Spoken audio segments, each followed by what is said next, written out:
Bismillahirrahmanirrahim. Alhamdulillahi rabbil alamin.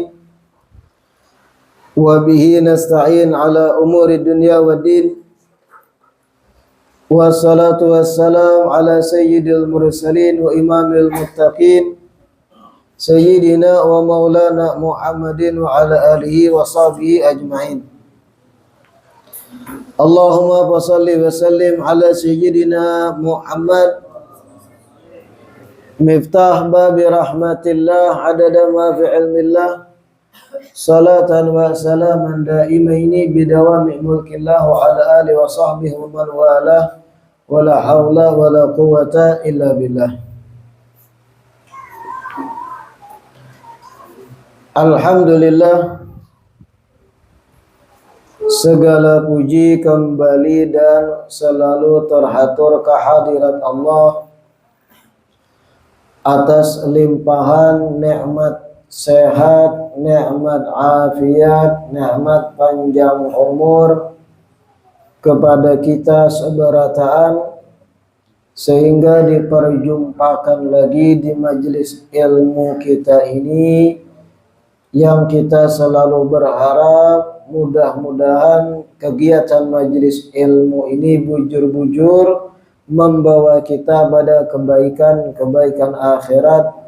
Amin ya rabbal alamin. Kitab Asyaraful Bahi kita, pertemuan terakhir masih seputar ucapan daripada Sayyidina Imam Ja'far As-Shadiq, ya bunayya kun bil ma'rufi amiran wa 'anil munkari nahiyan wa liman qata'aka wasilan waliman sakata anka mubtadi'an waliman sa'alaka mu'tiyan. Ya bunayya, jar Sidin. Sidin berucap pada anak Sidin Musa Al-Kadhim, kun bil ma'ruf amiran, jadilah pian orang yang membawai pada kebaikan. Jadilah pian orang yang membawai, mengajak kepada kebaikan. Wa 'anil munkari nahiyan, dan jadilah pian juga orang yang melarang perbuatan mungkar. Jadilah pian orang yang melarang perbuatan mungkar. Waliman qata'aka wasilan, jadilah pian penyambung hubungan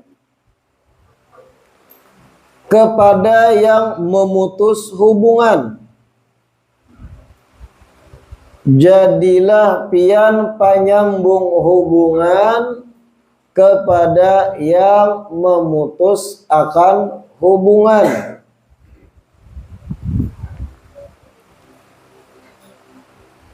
Waliman sakata anka mubtadi'an, dan jadilah pian orang yang memulai mengajak bicara. Jadilah pian orang yang memulai mengajak bicara kepada yang mendiamkan pian, kepada yang mendiamkan pian.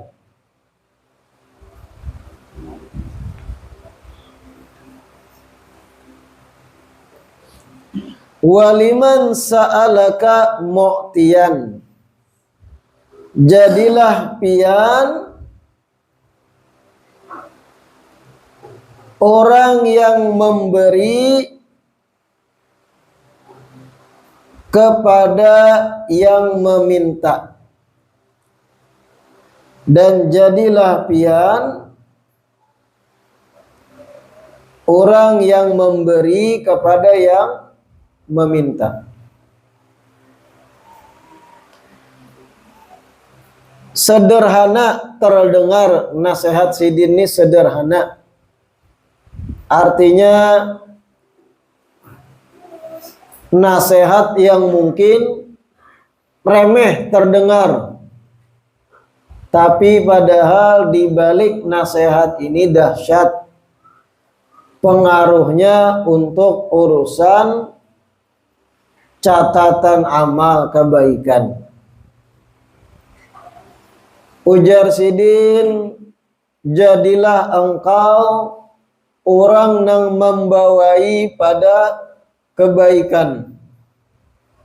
Pian ulun dituntut disuruhakan jadi orang yang membawai orang lain pada kebaikan. Artinya pian jangan jadi orang yang egois dalam kebaikan. Jangan hendak baik saurangan, tapi bagi-bagi kebaikan itu. Yang paling sederhana kadusah di luar rumah dulu, di dalam rumah kita. Dalam anggota rumah kita, keluarga kita, jadilah pian di antara keluarga pian orang yang membawai pada kebaikan. Ding sanak bagaimana dibawai kepada kebaikan. Ading dibawai bagaimana untuk jadi baik. Istri dibawai untuk berbuat baik.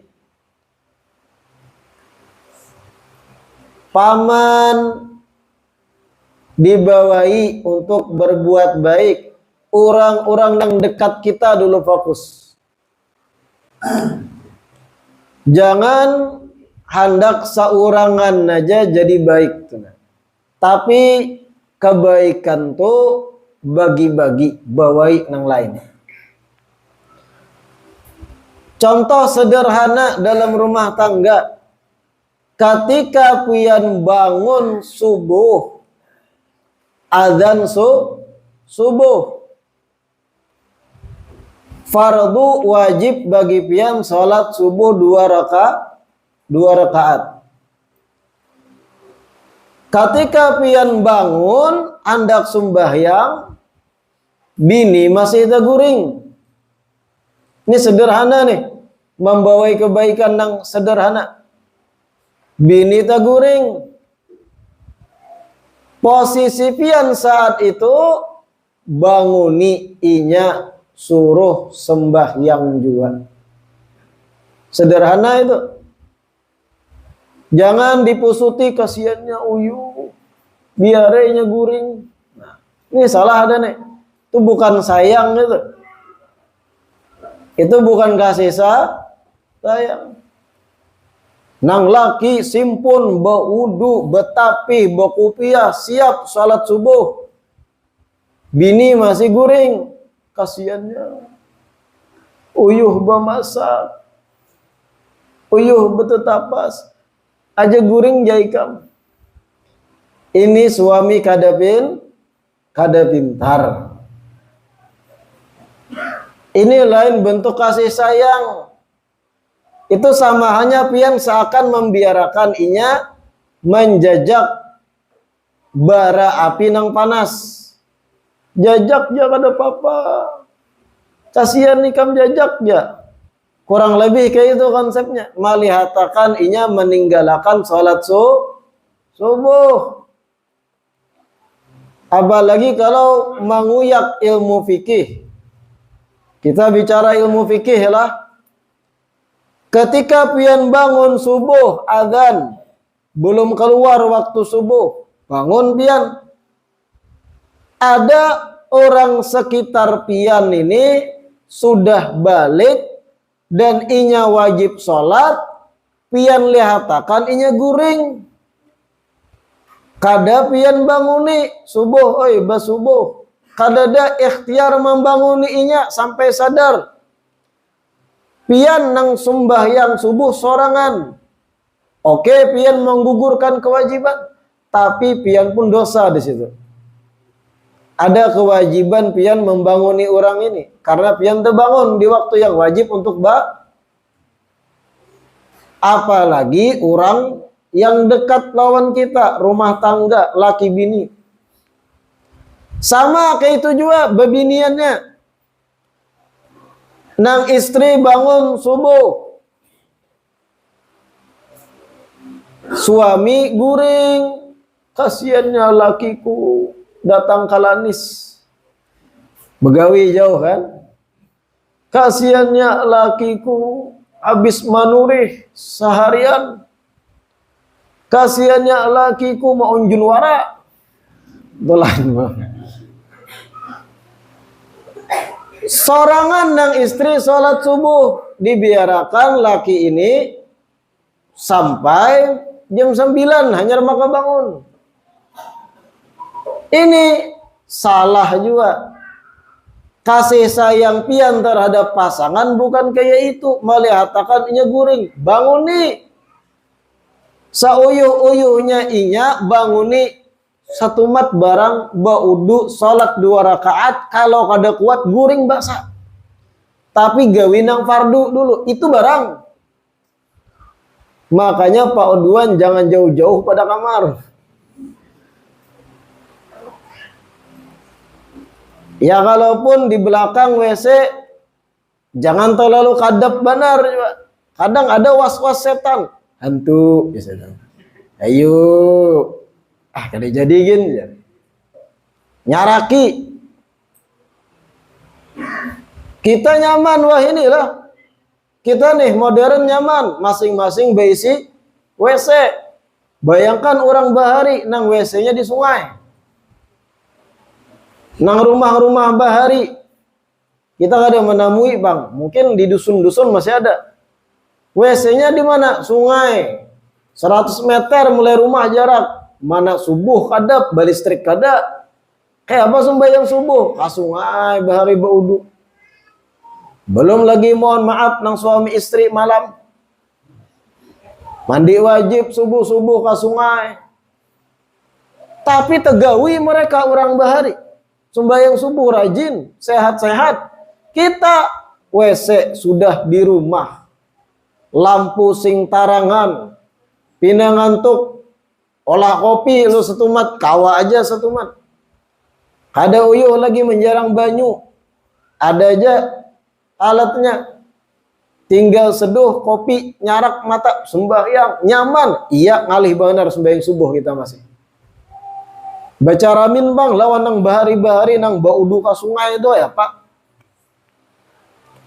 Dusun-dusun dan ulun pribadi masuk dusun nangga itu. Ada beberapa agenda dakwah masuk dusun-dusun. Mana mui nang baudu ke sungai. Hati-hati bib ada buaya aja pulang. Jangan harus disambat. Mana mui kita kayak itu. Pian di kota nyaman tuh nah. Iya koler juga. Kun bil ma'rufi amiran. Kita kerucutkan nang ruang lingkup halus kita aja nih di rumah. Laki bini. Harus membicarakan anak dulu. Laki bini. Fokus pada ibadah sholat subuh tuh nah. Nang bini bangun berdahulu azan subuh. Laki goreng dilihatakan. Sedangkan kita dituntut untuk mengajak pada kebaikan. Dan secara kacamata fikih wajib kita membangun ini. Kadang membangun nih kita kena dosanya. Kenapa? Melihatakan orang meninggalkan yang fardu. Jadi jangan ada alasan kasihan inya. Biar aja inya uyuh betetapas. Memasakakan iwak tadi kasihan. Goreng aja jam 10 bangun. Tak lalu binian bangun jam 10. Paham kira-kira lah. Kun bil ma'rufi amiran. Wa anil munkari nahian. Lalu jar sidin jadilah jua pian orang nang melarang mencegah pada kamungkaran. Mencegah pada perbuatan yang kada baik. Artinya ketika di mata pian langsung melihat ada perbuatan yang menyalahi aturan syariat Islam, upayakan perbaiki keadaan itu. Kita dituntut untuk mencegah kemungkaran, melarang orang berbuat mungkar. Termasuk tadi mencegah perbuatan mungkar, mencegah orang melalaikan sholat. Sama. Kita kerucutkan juga dalam ruang lingkup rumah tangga, rumah kita nih, tempat kita tinggal, ding sanak sarumah dan yang lain. Kalau kelihatan langsung inya berbuat maksiat, tagur. Tapi dengan teguran yang kira-kira efektif kayak apa? Nang kawa diterima dan diasiknya. Catatannya, pian menyaksikan dan tahu pasti yakin itu perbuatan mungkar. Pahamlah pian? Mencegah kemungkaran itu manakala kemungkarannya pasti yakin pian melihat. Tahu persis ada kemungkaran itu, ada bukti nyata, real, bukan asas duga-dugaan. Kenapa jadi ulun menyampaikan itu? Di dalam kitab Al-Jawahir Al-Lu'lu'iyah, ini bahan renungan. Dikisahkan hukiya anna Sayyidina Umar radhiyallahu ta'ala anhu kana ya'usu bil madinati bil lail.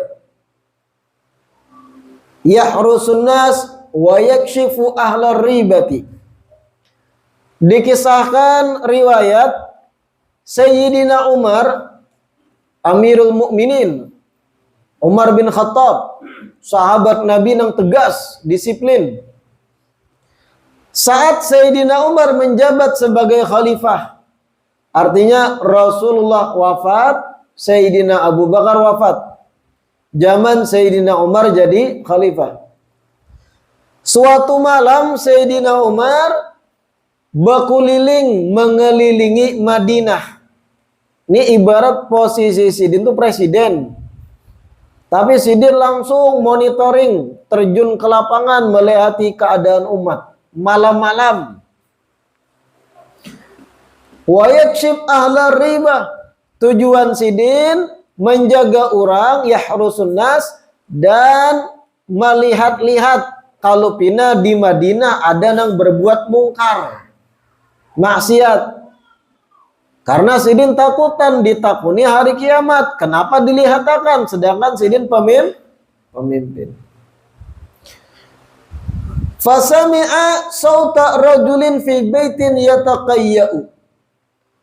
Ketika Sayyidina Umar berjalan melewati rumah-rumah, tiba-tiba terdengar ada suara lalakian muntah. Kedengaran suara.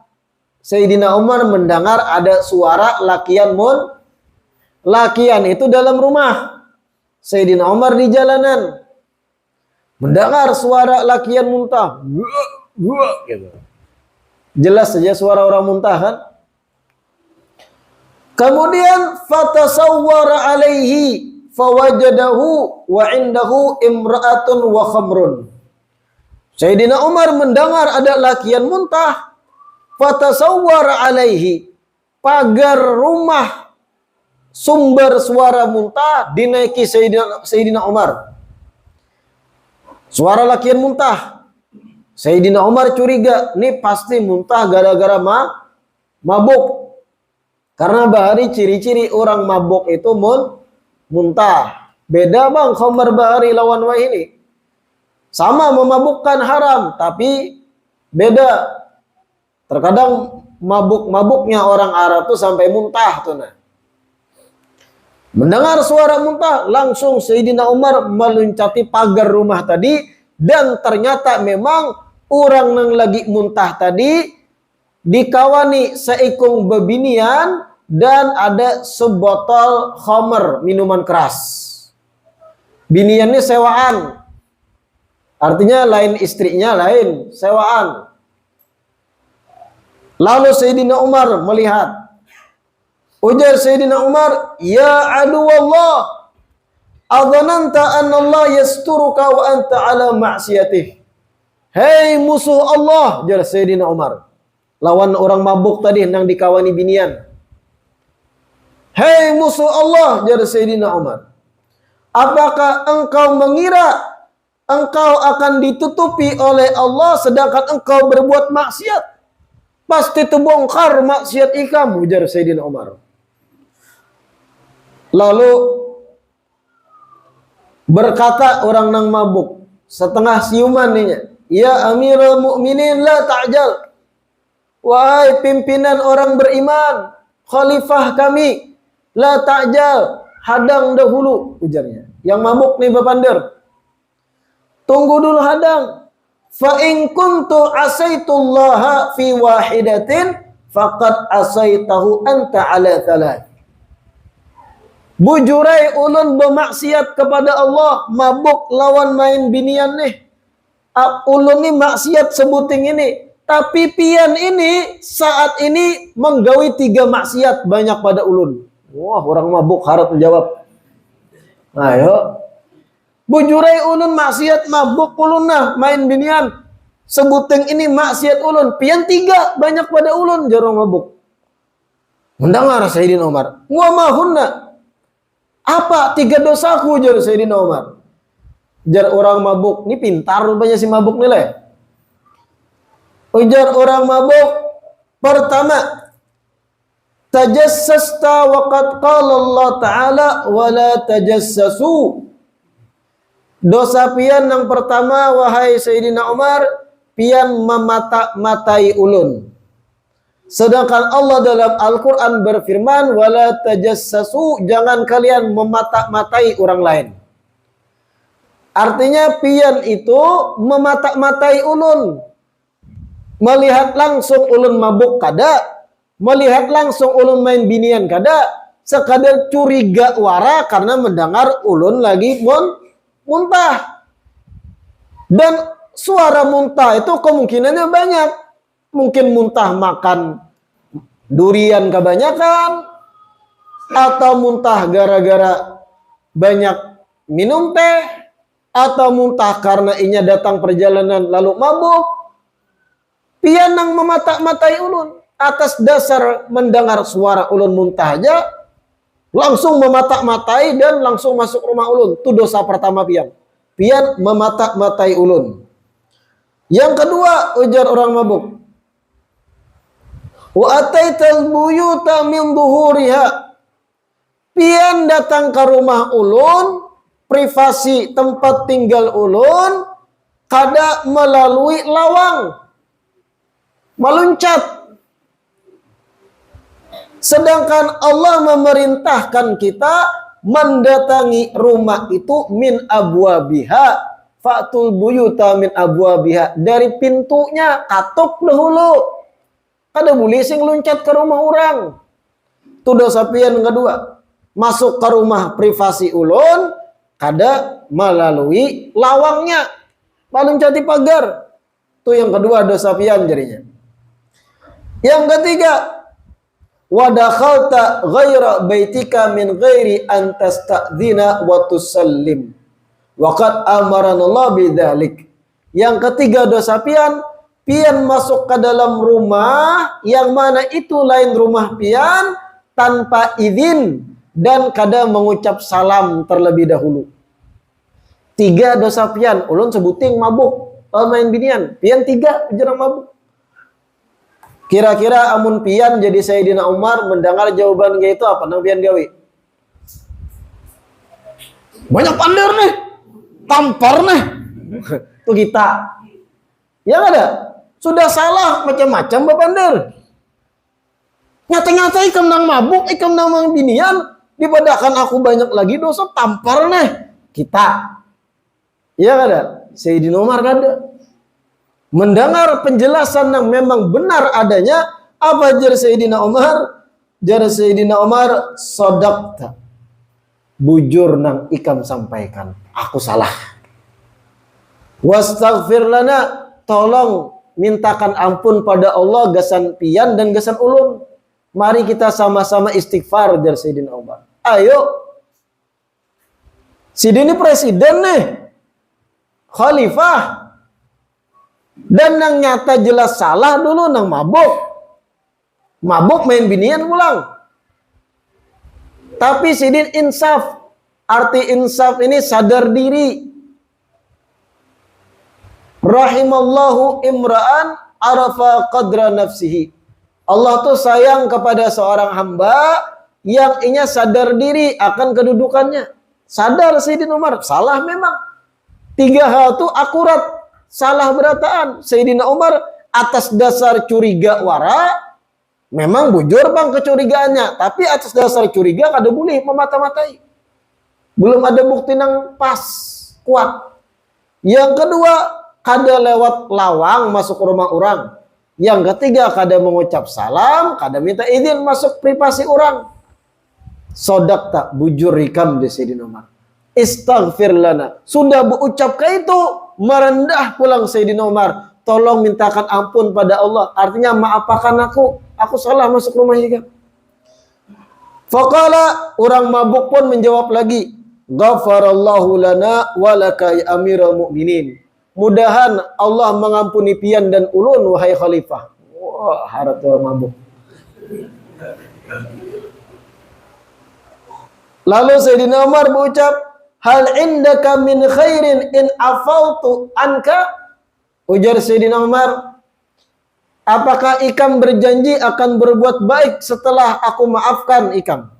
Karena ada aturan juga dalam Islam, orang mabuk itu. Ada aturannya itu had dalam bahasa Islam. Sekarang ikam berjanji kada berbuat baik jar Sayyidina Umar setelah ini. Seandainya aku maafkan ikam malam ini. Artinya kada dieksekusi sesuai aturan. Berjanji kada ikam berbuat baik setelahnya. Apa jar nang mabuk? Naam. Iya wahai Sayyidina Umar, wallahi demi Allah, ya Amirul Mukminin, la in afauta anni la a'ud limithliha abadan. Apabila pian maafkan ulun atas dosa ulun bermaksiat ini minum khamar dan main binian, ulun demi Allah berjanji selama-lamanya kada akan berbuat ini lagi. Akhirnya dimaafkan oleh Sayyidina Umar, keluarlah Sayyidina Umar dari rumah tadi dan ditinggal. Apa pelajaran di balik riwayat ini yang penting gesan kita?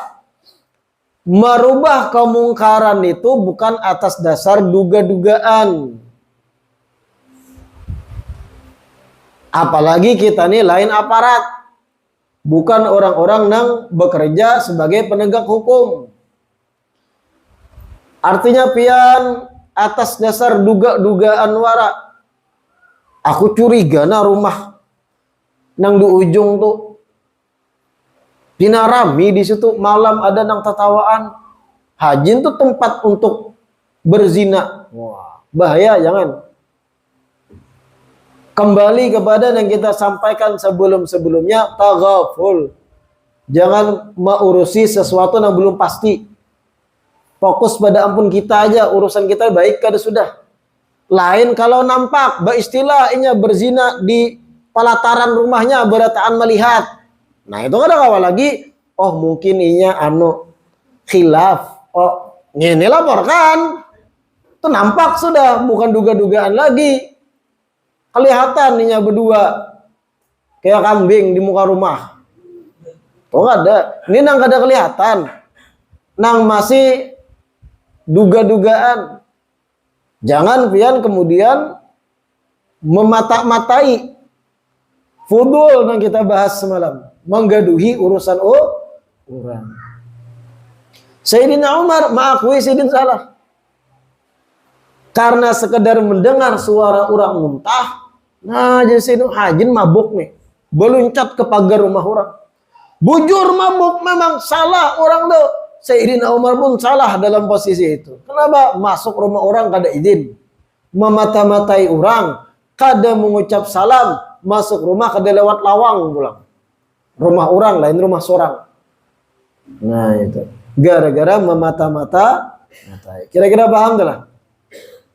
Kemungkaran itu selama belum yakin, kada ada bukti validnya, tidak terlihat, maka jangan digaduhi.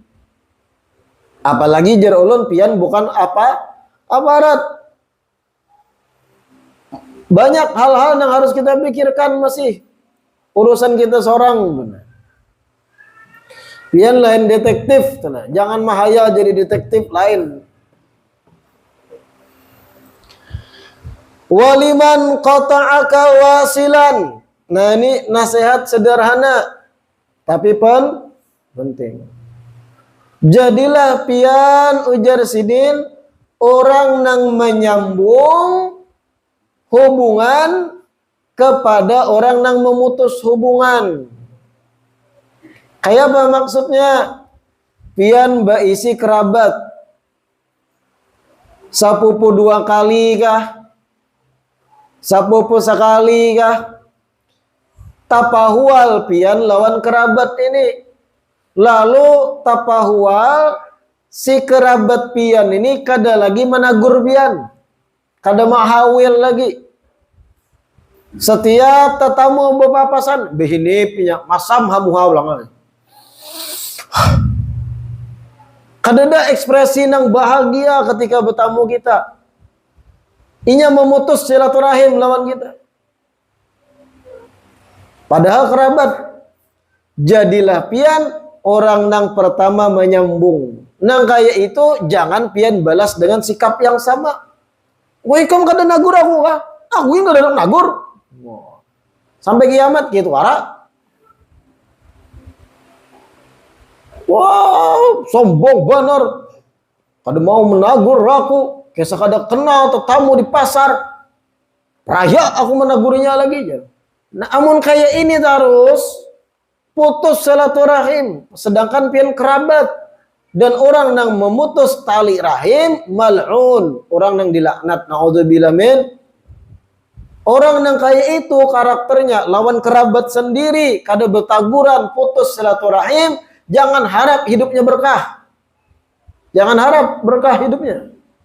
Bahkan perkumpulan yang baik nih, manakala di dalam perkumpulan baik ada 1 atau 2 orang nang inya tuh tali rahimnya putus, kada disambungnya dengan kerabatnya, kada bertaguran lawan kerabatnya seorang. Hadir di perkumpulan yang baik, gara-gara seikung tadi rahmat kada jadi turun.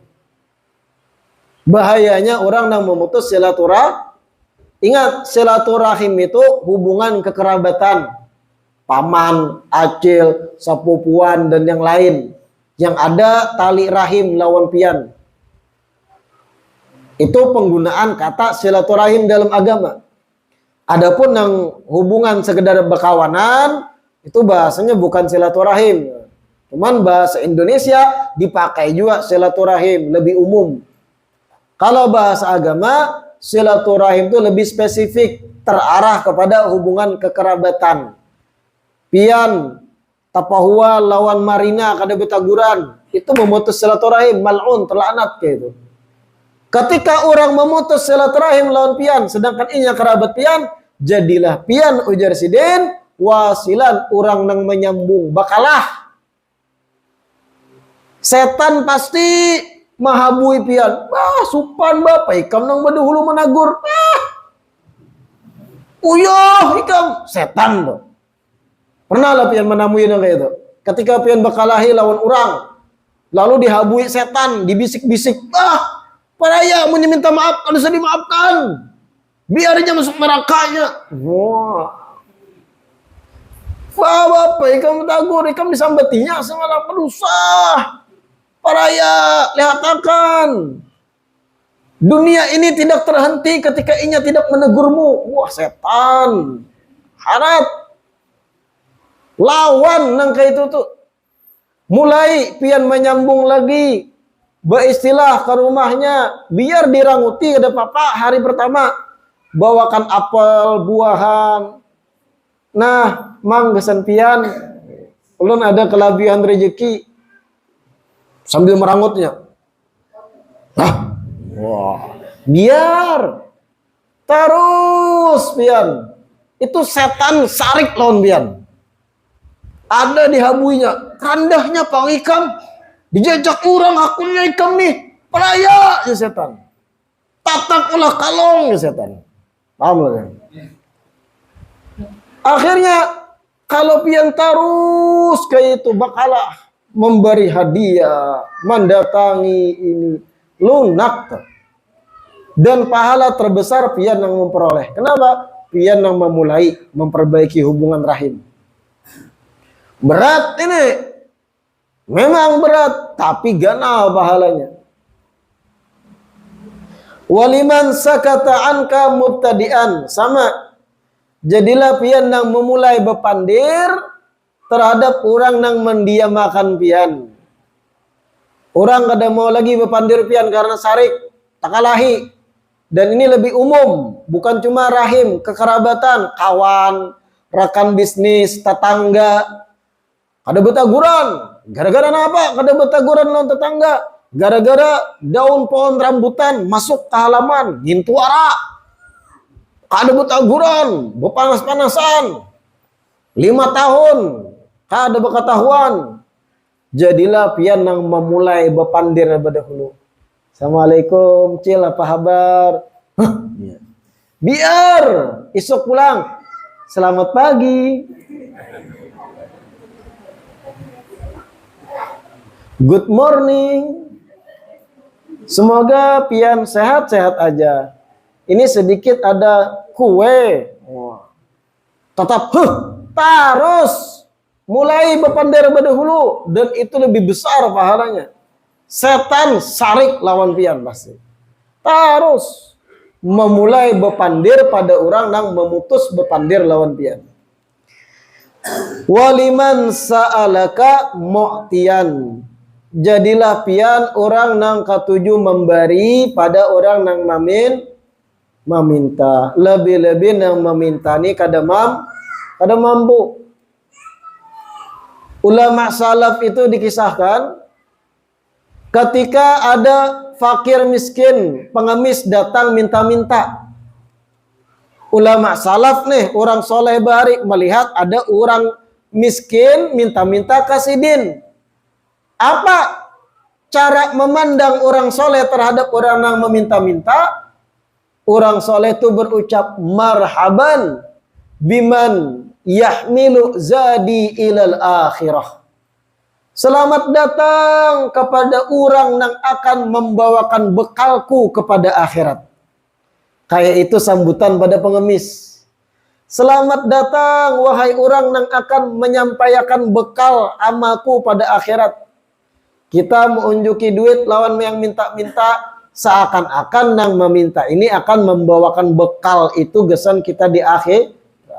Selamat datang orang yang membawakan bekalku gesan akhirat. Kayak itu orang soleh bahari.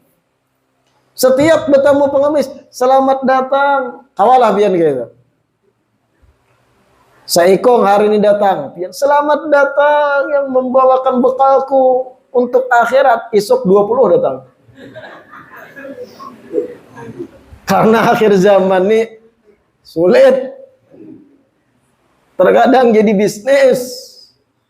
Ada sindikatnya yang mengandaki orang-orang yang diandak di lampu merah khusus. Karena sore-sore para maghrib ambilinya mobil. Waduh, itu serahkan pada aparat. Kita menghukumkan sesuatu pada lahiriahnya. Dilihat inya kada tapi mampu, kasihan kita, unjuki kada salahnya. Dilihat juga kondisinya. Kalau salaf tadi melihat orang yang minta-minta, marhaban biman yahmilu zadi ilal akhirah. Selamat datang pada orang yang akan membawakan bekalku pada akhirat. Himung, ada pengemis datang tuh himung. Kita bang, lalu ija.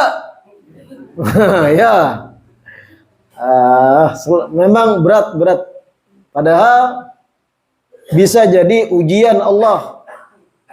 Allah menggerakkan hati orang minta-minta tuh ke rumah kita. Artinya kita ini dipilih Allah menjadi perantara rezeki untuk nang minta-minta. Terkadang ujian loh, bahaya kalau sikap kita salah. Lalu aja mau nih aja kita nih. Timbul gara-gara itu rezeki pian macet, usaha bangkrut, penghasilan berkurang. Kenapa? Pian kada menyalurkan apa yang Allah amanahi. Bahaya terkadang menyikapi orang-orang yang minta-minta tuh jangan ekstrim. Bisa jadi ujian dari Allah. Bujur kada kita nih. Hati kita lurus kada tuh nah. Paham kada bahwa hakikatnya Allah menggerakkan hati orang itu mengetuk rumah kita untuk minta. Amun sudut pandang itu lalu aja mengalih ke dosa lagi ke sini. Sudahlah izin lawan RT. Tampar nih. Wah, itu ngeri lagi. Bahaya nih gitu. Naudzubillah, siapa tahu ini ujian. Kalau pian lulus ujian, rezeki tambah belancar. Tapi kalau tadi dihardik, dihina posisinya sebagai pengemis, timbul pendapatan menipis. Pengeluaran semakin banyak yang dibutuhkan, pendapatan semakin sedikit. Kenapa? Sebab macet rezeki. Pian pernah menyakiti hati orang yang minta-minta dan itu hakikatnya ujian dari Allah. Na'udzubillah min dzalik. Mudah-mudahan yang dibaca hari ini bermanfaat. Mudah-mudahan Allah istiqamahkan duduk di majelis ilmu, mengangkat kebodohan pada diri menuju cahaya ilmu. Amin ya rabbal. Sedikit ulun himbau lagi, usahakan di pertemuan majelis akan datang, yang datang sungsung pada yang lain, duduk di muka pada dahulu. Jadi hibaki nang di muka full akan dahulu, hanyar dudukan di belakang. Jangan supan duduk di muka tuh. Nang di muka artinya baik karena lebih parah. Begitu pula mohon maaf ibu-ibunya, hibaki dulu ruangan nang di dalam majelis, hanyar diisi yang di belakang, di seberang.